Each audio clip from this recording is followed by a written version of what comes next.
আসসালামু আলাইকুম। আশা করি আপনারা সবাই ভালো আছেন। আমাদের ছাদ বাগানে একটা যে সবেদা গাছ, এই সবেদাগুলি জলপাই সবেদা বলে। হ্যাঁ, বাজারে আপনার যে সবেদাগুলি দেখা যায় সাধারণত গোল হয়ে থাকে।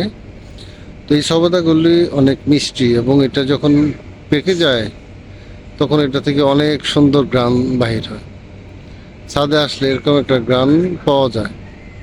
হ্যাঁ, দেখেন সবেদা গাছের প্রত্যেকটা ডালার মধ্যে কিন্তু প্রচুর সবেদা আসছে।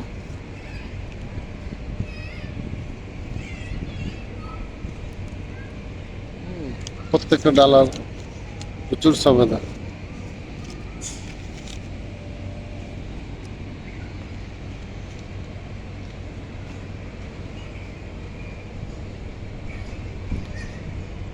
ছাদ বাগানে একটা সবেদা গাছ থাকলে কিন্তু আপনি আপনি বিভিন্ন প্রয়োজনে সবেদা খেতে পারবেন। আমরা এই জায়গা থেকে অনেক সবেদা খেয়েছি। এই যে দুটো আর এই যে একটা তিনটা সবেদা কিছুদিনের মধ্যে এটা আরো বড় হবে, আর অনেক বড় হয়, এটা যা আছে এর ডাবল হবে।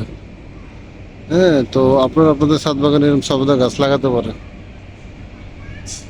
ধন্যবাদ সবাইকে। আল্লাহ হাফেজ।